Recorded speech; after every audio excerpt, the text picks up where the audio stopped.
Good morning, student. Let's start with another topic from number system, that is part two. बच्चों, part one में हम लोगों ने एक कन्वर्जन के लिए जब हम लोगों ने पढ़ा था कि अदर्स और any radix system to decimal, तो जिसमें हम लोगों ने मल्टीप्लाई रूल को फॉलो किया था। अब जो आपका सेकंड पार्ट है इसमें हम लोग यूज करेंगे conversion of decimal number two any radix number. मतलब इसके पहले हम लोगों ने क्या देखा था, इसके पहले हम लोगों ने देखा था कि किसी भी नंबर सिस्टम में, चाहे बाइनरी हो या जिसको हम लोग बेस 2 कहते हैं, डेसिमल हो जिसको हम लोग बेस 10 कहते हैं, या बेस 16 है जिसको हम लोग हेक्साडेसिमल कहते हैं, या फिर अदर्स रेडिक्स सिस्टम जिसमें हम कोई भी बेस ले सकते हैं। फॉर एग्जांपल 7, 8, 9, 10, 11, 14, 15, ठीक है, जिसको हम लोग कोई नाम नहीं है या जिसको हम लोग किसी और नाम से नहीं बोलते हैं, तो उसे हम लोग जस्ट अनदर रेडिक्स सिस्टम बोल सकते हैं। ठीक है। तो अभी हम लोगों ने क्या किया कि अगर हम लोग किसी भी नंबर सिस्टम से डेसिमल में आना सीखा है, अब हम डेसिमल से किसी भी नंबर सिस्टम में जाना सीखेंगे। अगर हम अपने नोट्स में देखें कि मैंने नोट्स में आपको एक सिंपल सा डिवीज़न रूल के लिए, देखिए मैंने आपको divisor, dividend, quotient and remainder को मैंने लिखने की कोशिश की है या बताया है, और उससे मैंने एक एरो लेके मैंने एक आपको चार्ट बनाया है। ठीक है, देखो यही चार्ट बड़ा इंपॉर्टेंट होता है जब हम किसी भी नंबर से क्या डेसिमल को किसी भी नंबर सिस्टम में चेंज करते हैं। देखिए जो बीच में आता है जिसके ऊपर हमने डिविडेंड लिखा है, और आपके लेफ्ट हैंड साइड में रेडिक्स जिसको हम लोग एज ए डिवीज़र मानते हैं, और फिर जब हम इसको सॉल्व करना स्टार्ट करते हैं तो हम सेंटर में क्वोशिएंट को लिखते हैं, और सबसे लास्ट में राइट हैंड साइड पर हम रिमाइंडर को लिखते हैं। देखिए बच्चों, रिमाइंडर ही बड़ा इंपॉर्टेंट होता है क्योंकि यही रिमाइंडर हमें आपके डेसिमल से किसी भी नंबर सिस्टम में जब हम चेंज होते हैं मतलब इसी रिमाइंडर से हम यूज करना सीखते हैं। चलिए, अभी आपको बड़ा कंफ्यूजिंग लग रहा होगा, लेकिन चलिए हम लोग स्टार्ट करते हैं कुछ इंपॉर्टेंट एग्जांपल से। जैसे मैंने आपको पेज नंबर 1 पर मैंने एग्जांपल लिखा है 214 बेस 10, दैट मीन्स कि 214 जो कि डेसिमल में है, जिसको हम लोग ऑक्टल में चेंज करेंगे। ऑक्टल का बेस क्या होता है 8, तो अब हम क्या करेंगे कि 214 को हम क्या करेंगे 8 से डिवाइड करने की कोशिश करेंगे, या फिर हम इस फॉर्मेट में रखेंगे। देखिए भाई, देखिए अगर आप राइट हैंड साइड में देखेंगे, मैंने क्या किया, मैंने 214 को 8 से डिवाइड किया है, तो देखिए क्वोशिएंट आपका 26 आया है और रिमाइंडर 6 आया है। तो देखिए 26 को मैंने सेंटर में लिखा है और मैंने एक्सट्रीम राइट पर मैंने 6 को लिखा है। ठीक है, इसके बाद क्या है, फिर से हम 8 को डिवाइड करेंगे 26 से, तो देखिए 8 3 24, रिमाइंडर बचा 2।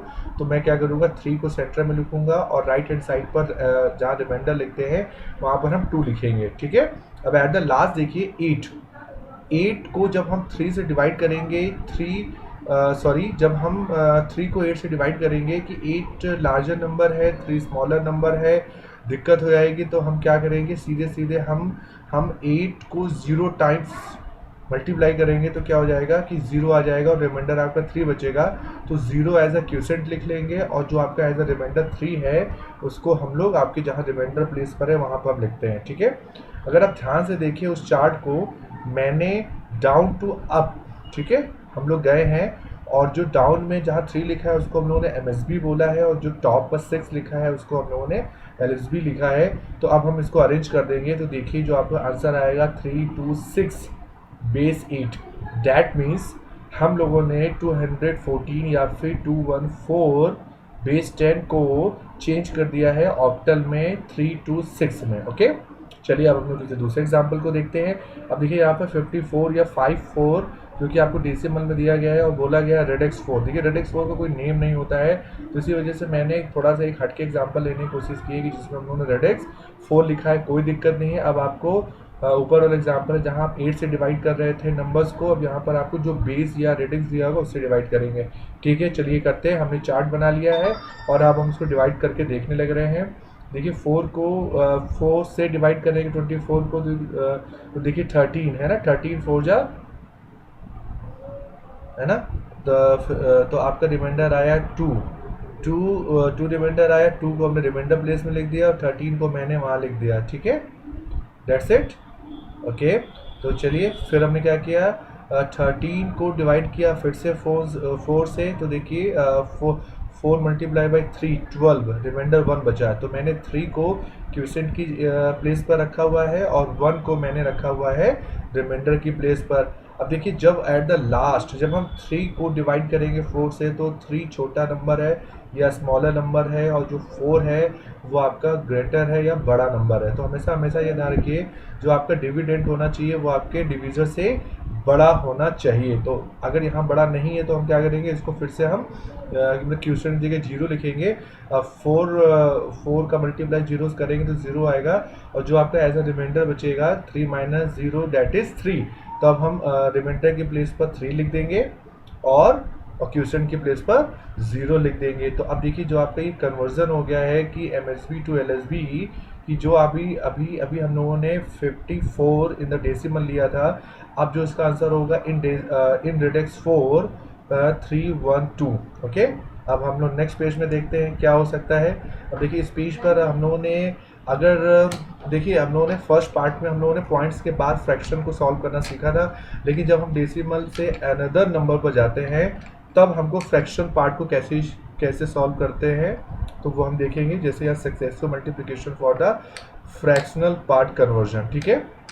तो मीन्स अब देखिए जैसे मैंने 0.8125 इन डेसिमल लिया है और हमको बाइनरी में चेंज करना है, ठीक है। देखिए मैंने आपको छोटे टेबल बनाया है जिसमें जो नंबर दिए गए हैं फ्रैक्शनल, ठीक है, फ्रैक्शन, फिर रेडिक्स, जिस रेडिक्स या जिस बेस सिस्टम में चेंज करना है उसका बेस लिखेंगे, और रिजल्ट के बाद जो आपका इंटीजर वैल्यू होगी उसको हम इस रिकॉर्डेड कैरीज में लिखने की कोशिश करेंगे। चलिए जो आपका नंबर दिया गया है कि 0.8125 को मल्टीप्लाई बाई 2 करेंगे तो आपका जो आपका रिजल्ट आएगा 1.625। तो हम क्या करेंगे, 1 को जो आपका इंटीजर पार्ट है उसको हम रिकॉर्डेड में लिख देंगे। उसके बाद फिर आपका 0.625 फिर मल्टीप्लाई करेंगे 2 से और आपका आंसर आएगा 1.25। इसमें जो आपका इंटीजर पार्ट है 1, फिर से हम उसको हम ट्रांसफ़र कर देंगे रिकॉर्डेड वैल्यू के लिए। फिर जो आपकी वैल्यू बची 0.25 मल्टीप्लाई बाई 2, आंसर क्या आया है 0.5।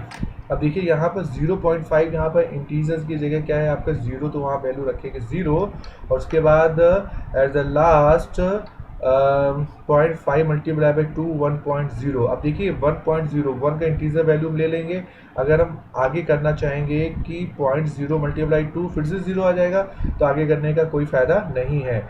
तो हम 1.0 से इंटीजर वैल्यू 1 रखेंगे और फिर हम आंसर देखेंगे कि देखिए अगर आपका एक फ्रैक्शनल पार्ट ना होता तो हम down to up MSB to LSB जाते हैं, लेकिन यहाँ पर क्या है हम up to down MSB to LSB जाएंगे।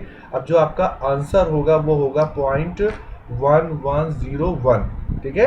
एट द लास्ट अगर आप देखेंगे जो आपकी वैल्यू थी कि 0.8125 जो कि आपकी डेसिमल में वैल्यू थी जिसको हमें बाइनरी में चेंज करना था, बाइनरी इक्विवेलेंट क्या आ गया 0.1101 बेस 2।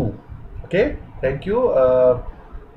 आपको समझ में आया होगा, कोई डाउट होगा, ऑब्वियस सी बात है न्यूमेरिकल पोर्शन है, हम लोग इसको बार करते रहेंगे जिससे हमें मैक्सिमम